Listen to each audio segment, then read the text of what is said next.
And then I have to buy bottles because I don't have time to order bulk bottles. I have to go buy them from stores, which is terrible expensive. Okay, so bottom line, I'm not making any money on that crap. I'm doing it to help people. You know? Matter of fact, I think I'm taking a total loss, and I haven't even sat down and figured it out because I know just by looking, I'm like, but I'm doing it to help people.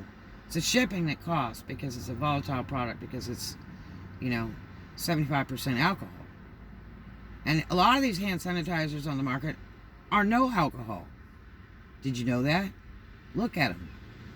The no alcohol ones fight a different type of germ. Now, they're both good, the alcohol and no alcohol, but right now you really need to be using an alcohol-based sanitizer that's 60% or greater in volume of alcohol. And no matter how you do it in the strength, it's got to be, at least a 70% alcohol base strength. Okay? So if you use 90%, you're going to dilute it down with the other products. So you have to sit down and figure out all the figures and ingredients and everything to see that you are making a proper sanitizer that's strong enough for people. No matter if you're using 90% or 70% or 50%, it can be made with all that. You just have to use more alcohol. And yes, it's a little bit more thin than the normal stuff with the Jell-O and all that in it. But it works. It's not as good as hand washing with hot water and soap. Trust me. Hot water and soap is the way out. But it's a good alternative when you can't be near a sink right away. And people love to touch stuff. Okay? From kids to adults. Now, as a kid, my parents would have whooped my butt if I touched everything in the store or touched everything. Okay? And one, you don't want to. There's germs. And yes, they have said now that you can pick up the coronavirus germs off of inanimate objects. Yes, they have. Okay? And yes, today they're testing the first shot for coronavirus to see if it works on some guinea pig human, right? And that may help a lot, but then there's a lot of parents, these new parents, where they don't give their children shots. I had one child that got H. flu meningitis, okay? Which, that virus is very common to people with AIDS. And it was really scary because my kid was on like 10 different medications before she was at the age of 2. And she had to take them all the time. Daycares didn't want her. Babysitters didn't want her. It was just too much stuff to do. Because she had to take the stuff all the time. So I decided to take her to the big city out in Tulsa. Because I had moved from California, where the doctors are real and UCLA is real. I'd moved to Oklahoma to help a relative of mine. Roseanne Cash, and so I decided, Roseanne suggested maybe I should take her to Tulsa and check with a hospital doctor or something a little better than little country doctors down there, because I was constantly calling the doctors, I was constantly going down there, constantly paying cash to have her seen because I didn't have medical insurance. So she had the sniffles one day and all these bottles of medicines. And I took her and drove her over an hour to Tulsa. And went to a big hospital in Tulsa. Got in to see the doctors. And filled out all the papers, everything. And then the doctor come in and he said, well, has she ever been spinal tapped? I said, oh, sure, when she was newborn. Because she went high fever real fast. And she had to be taken, immediately to the hospital. And because they thought she was going to die, and because kids hit fevers, and you got to watch them because they'll burn their brains out, or kill them. So he's like, okay. And now my kid was fine, she had some sniffles, only a touch of temperature, but no fever really, happy as a lamb, giggling, laughing. And so he says, do you mind if we do a spinal tap? Now, let me tell you about spinal tap. If you refuse a spinal tap, you can die in just a matter of days. You can, if you have that illness. So it's better to do the spinal tap than say, no. Okay? It's really important because you could be facing death. So I was very open to it. I'm like, absolutely, go ahead. So they tapped her again. They didn't come back. They didn't come back. I'm sitting there in the room next to a counter with all the little bottles, because when the doctor looked at it, his eyes got like the size of coffee cup saucers. He's like, what's all that? I said, she takes that every day. And he says, for how long? I said, well, for like a year. And I said, so that's why I brought her here, because I'm wondering if she has like leukemia or some damn thing, because why does a baby have to take these many chemicals? I'm a health person. That's a lot of chemicals. And I'm tired of it. So maybe there's something wrong with the doctors. Maybe there's something severely wrong with my kid. They're not seeing. So that's why I'm here. And he freaked out when he saw those chemicals. The repeated ear infections. It was constant. Absolutely constant, to the point where they wanted me to put windows in her ears and all that. And that's a problem too, because I know grown people with them. And it creates a problem for your kids where they can't swim and all that. Those repeated ear infections are looking towards that meningitis. So, thank God I did it in time. I had wheeled her over to the other side of the hospital to handle her because she had meningitis. So, then we had to stay 30 days in the Tulsa hospital without leaving. And they said, well, do you want to be treated? I said, I go through Walmart and little kids run up to me and grab my legs and all this stuff. And I don't want to, make another person's child sick. His babies love me. And they said, okay, so they treated me too. And I slept in chairs.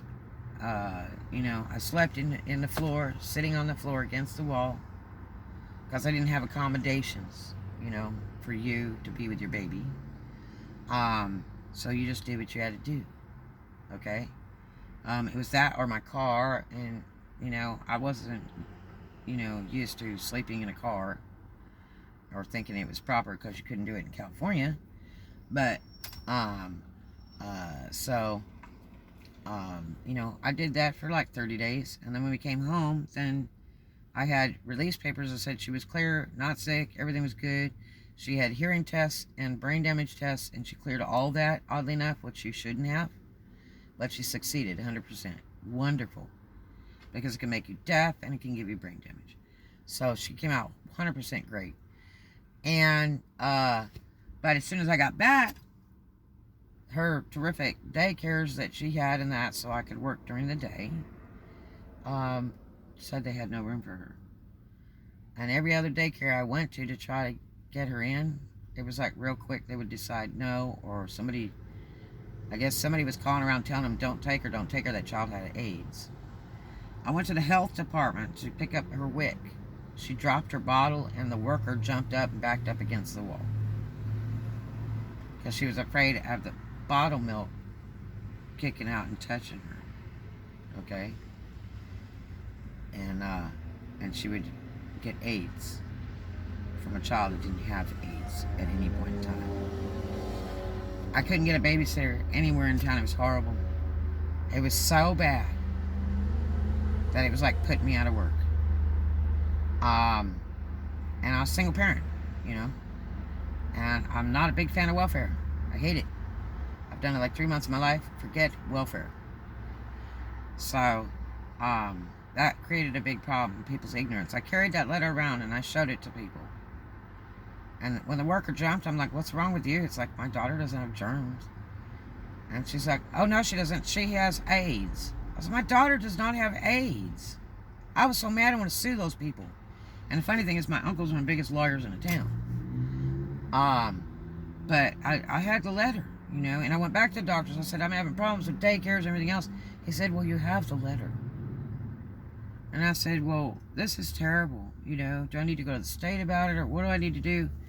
I did have some assistance at one point in time because I was going to college, and the state paid for my daycare, which was really neat.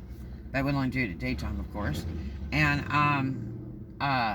then all of a sudden the state didn't want to pay for it because they claimed my kid had AIDS. She didn't have AIDS. Okay, one of the boys I raised had AIDS. That was, you know, many years before that, or later. We found he had AIDS years later when he was like 15, and let's see, he was probably 18 or 19 when she was born, and he had never been around her either. And I don't have AIDS. I've never had AIDS so far, and had lots of tests because I had a really bad ex-husband. But you know, it's amazing what people will do in emergency situations and how they will act. So get real. And you know how I solved that problem? Babysitters and everything? I moved. I applied to another college out of state that was suggested to me for engineering, and I drove back and forth miles and miles. Okay?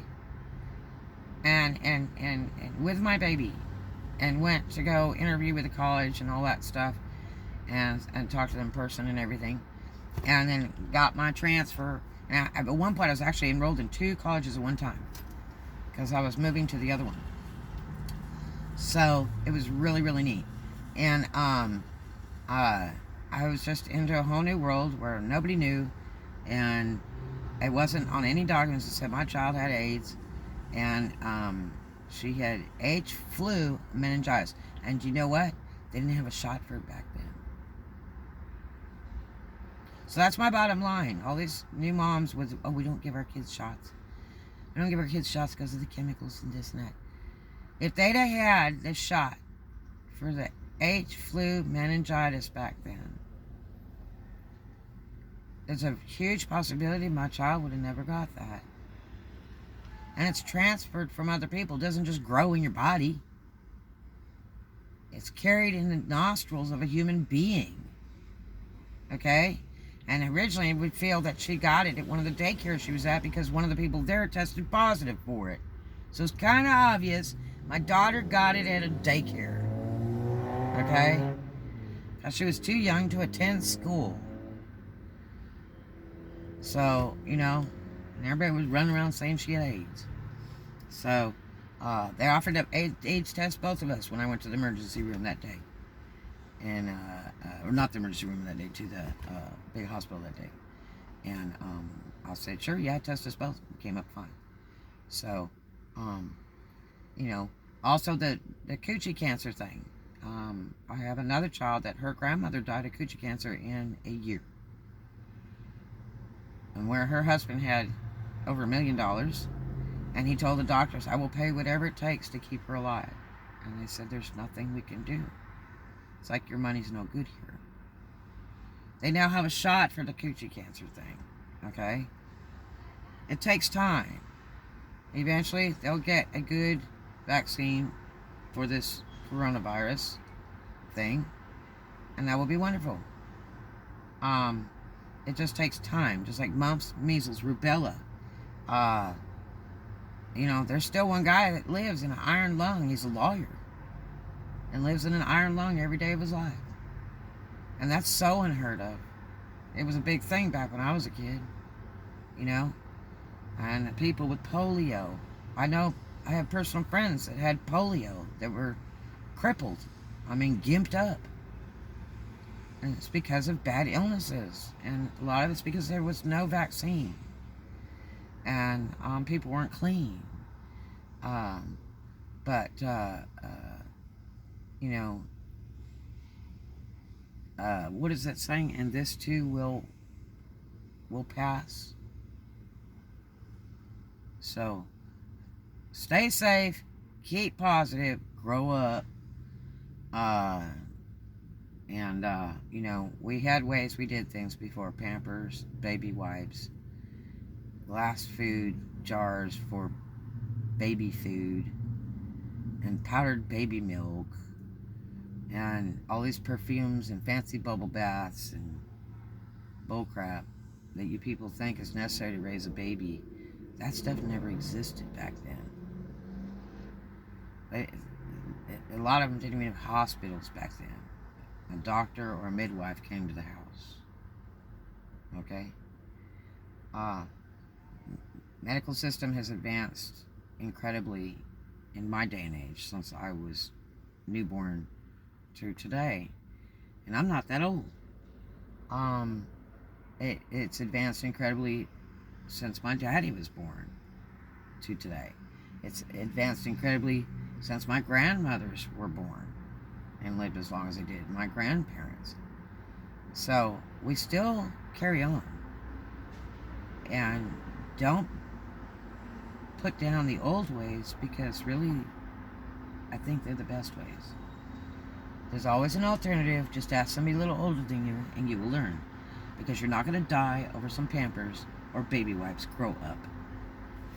I don't know who your mother is or if you had one, but you need to go find somebody that's older and ask their advice or read a book or something, because life is not that rough without baby wipes, Pampers, baby food in a jar, you know, and shots are out there so you can get them, but you want to refuse them because you think it's a bad thing. So, I mean, more power to you. I just don't know. It's just like your teeth. If you're not at the dentist every 6 months, you know, or once a year at least, it's your fault your teeth look like that. Okay? Go out, work. Everybody's hiring in a lot of places. I'm going to tell you, the Fort Walton and Destin area, everybody's hiring. And you can get jobs that start at $12 an hour in Destin. You can get jobs that start at state of Florida minimum wage in Fort Walton and that, and go up. You just have to go out there and get it. Okay? You know, begging on the corner does not impress me. There's a guy that appears about once a week, an older gentleman, and he rides a bicycle with his guitar. And he goes down to the little mall, and they loan him a chair at one of the stores, and he sits out there and he plays classical music and all kinds of stuff, and puts a little bucket out. And I'd much rather give that guy $1 without even hearing his whole song than watching the idiot that's making bankola sitting on the corner with a roll-up cardboard sign that says homeless, need food and help, and has 6 bags of food sitting next to him and wads of money. He'll stay on that corner all day, every day, 7 days a week, and move to another corner for a couple hours, and go to another corner for a couple hours, and then 5 of them hang out at Economy Hotel in Fort Walton, cheapest hotel, so they can party and do their drugs all night long and get up the next day and look like bums. I have no sympathy for you. Matter of fact, one of them just bought a really expensive mountain bike the other day, and he's got it chained up to the light pole while he walks up and down 30 foot trying to beg for money on the corner. And I'm like, no. I would much rather give $1 to the man with the talent. Show me your talent and I will tip you. You're working for your money that way. Work for your money. Don't beg. And don't be faking people out, lying to people, standing on the street corner begging, okay, when you can work a job. And the only reason you're homeless is because the shelter won't take you, because you're drinking and doping and you can't stop for a minute to quit to help yourself. The one who's got to help you is yourself. You are number one. You cannot depend on anyone. I guarantee you. Somebody can say, oh, I'll give you your rent. You know, I'll loan you $400. You don't know till you actually get it. You cannot depend on that. You can't count it down by the second and pray on that. Anything could happen. That person could get killed in the next 10 minutes. Get in a car accident. Have a heart attack and die. You know, there's all kinds of things. Your car could break down. Coronavirus came in and bankrupt their business out. They're broke. You don't know what tomorrow has bring. You've got to take care of yourself.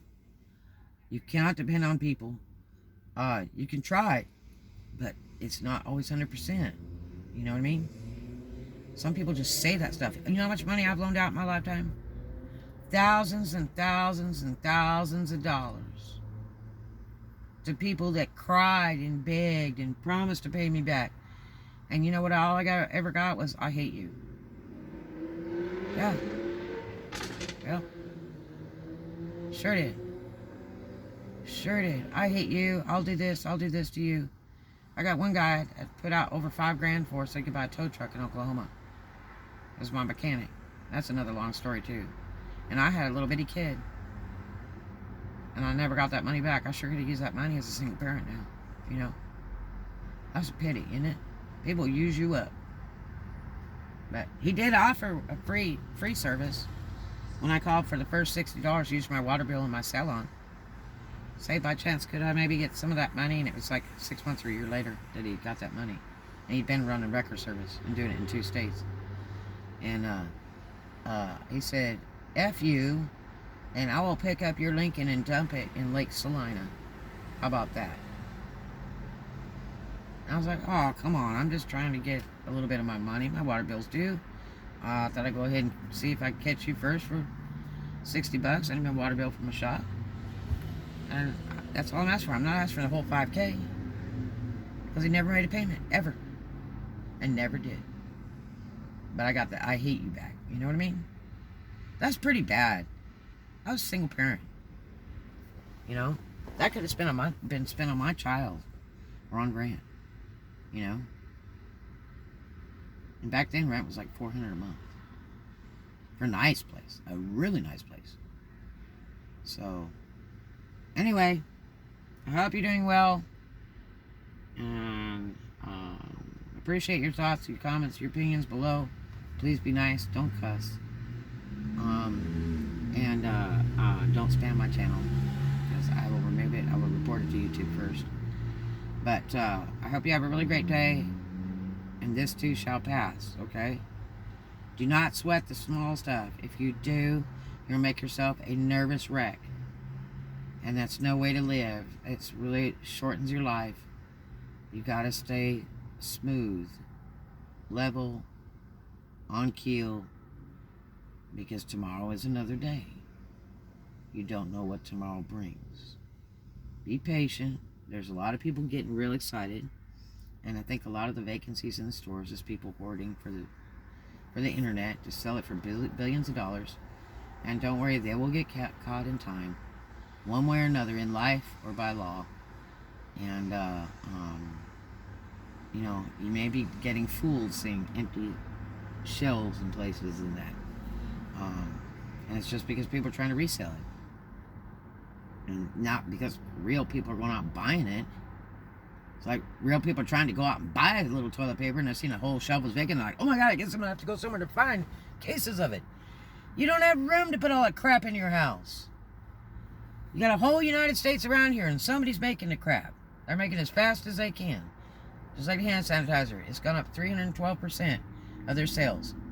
There's other people changing their businesses around right now so they can make hand sanitizer, just like me, to help the people, okay? At a reasonable rate. You know, it's just shipping is the big problem. And it's expensive. But anyway, wish you the best. Stay safe. Show the love. Do something kind for a stranger. And as always, too much of a good thing is always wonderful. Love you. Have a great day.